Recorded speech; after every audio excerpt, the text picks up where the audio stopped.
Watch this whole video and you will see how to turn an average looking shot like this into a shot like this. And the only thing that we changed was the lighting. Let's forget about cameras and lenses for a little bit.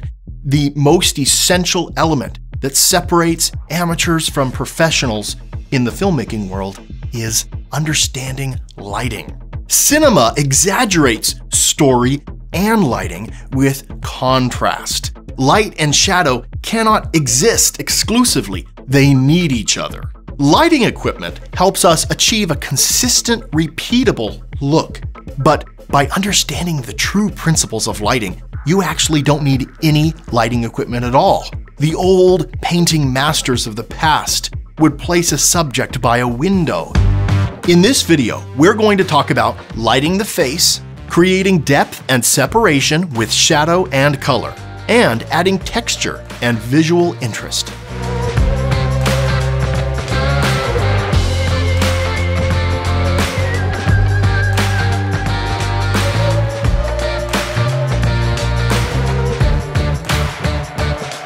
Lighting the face.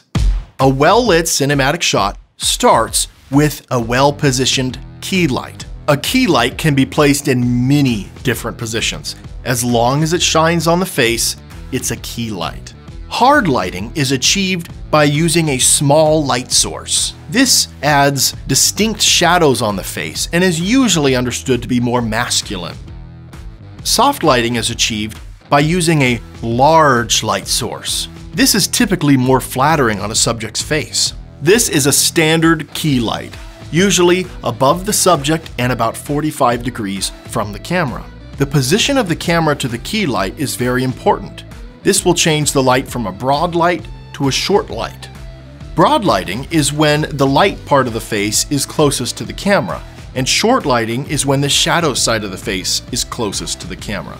Short lighting is usually more desirable in cinema because it creates more contrast and depth to an image. The position of your key light is a cinematic tool to convey a dramatic language, and its position can drastically change the way a face appears on camera.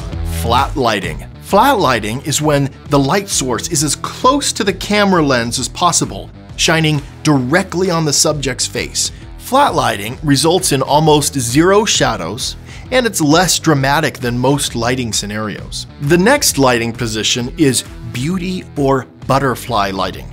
This is when the light source is directly above the camera, slightly above eye level of the subject, resulting in a distinctive shadow under the nose.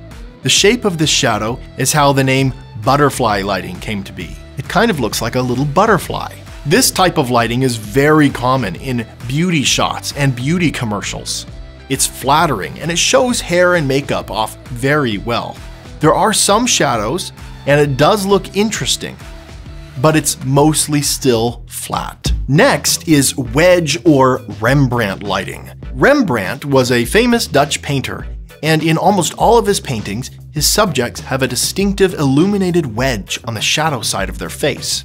To achieve this effect, the key light is placed slightly above eye level of the subject, about 60 degrees from the camera. If we move the key light to about 90 degrees, we will achieve split lighting. Split lighting is when one half of the face is in light and the other half of the face is in shadow.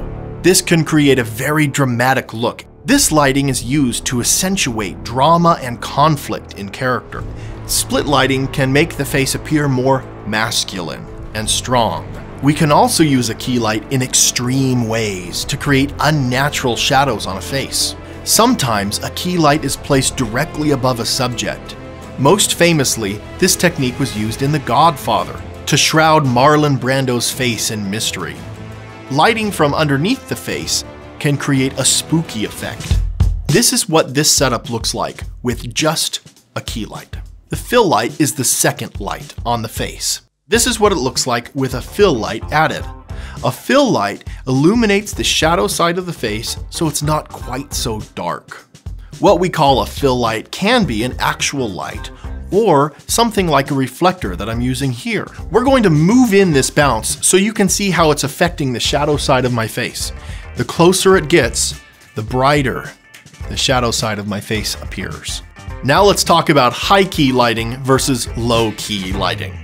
With high key lighting, the key light and the fill light are about at the same intensity, resulting in very few shadows on the face.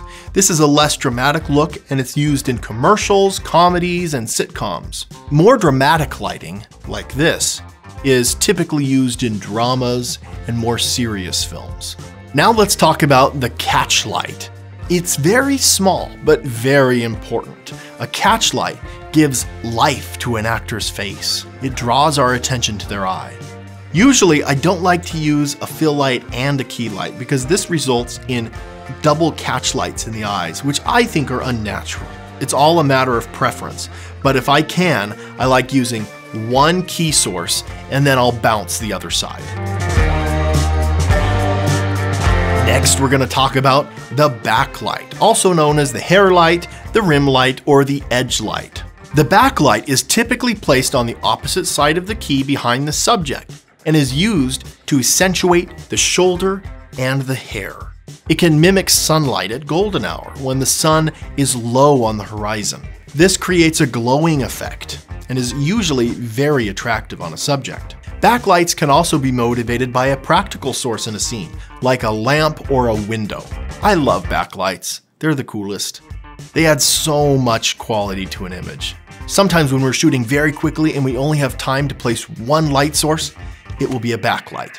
If you're in an uninteresting looking location, turn on a backlight. It'll polish that turd right up. Next, let's talk about creating depth through color. To create additional depth between a subject and a background, sometimes a cinematographer will add a colored light source.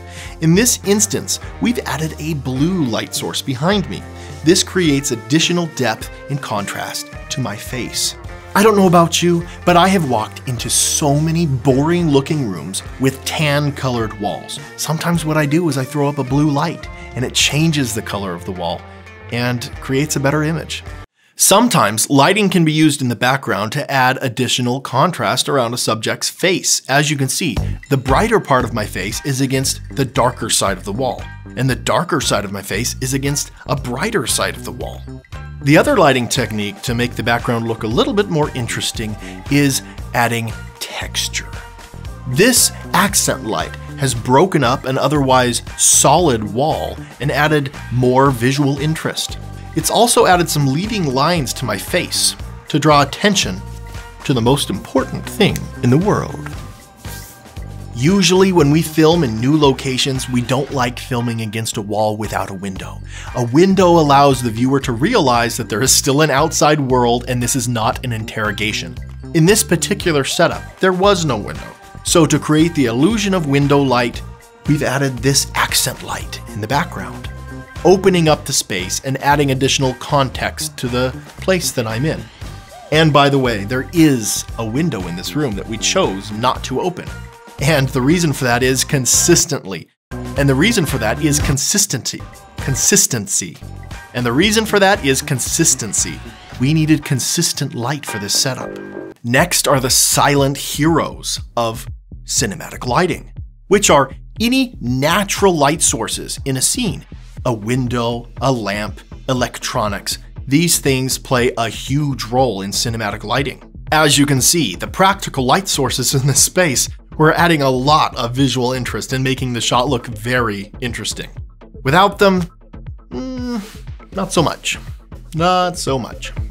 When possible, all lighting should be motivated from a practical light source, so the audience can believe that the lighting is real. Whereas commercial lighting is usually used to make a subject look as attractive as possible, cinematic lighting tries to create a heightened sense of reality. More dramatic and expressive than real life, but still very believable. Last but not least, don't be afraid to break the rules. It's very important to understand the rules so you can break them, or at least bend them a little bit. If you've enjoyed this video, go subscribe to another YouTuber. We do not need any more subscribers. If you didn't like this video for any reason, leave a mean or negative comment and give us 2 big thumbs down.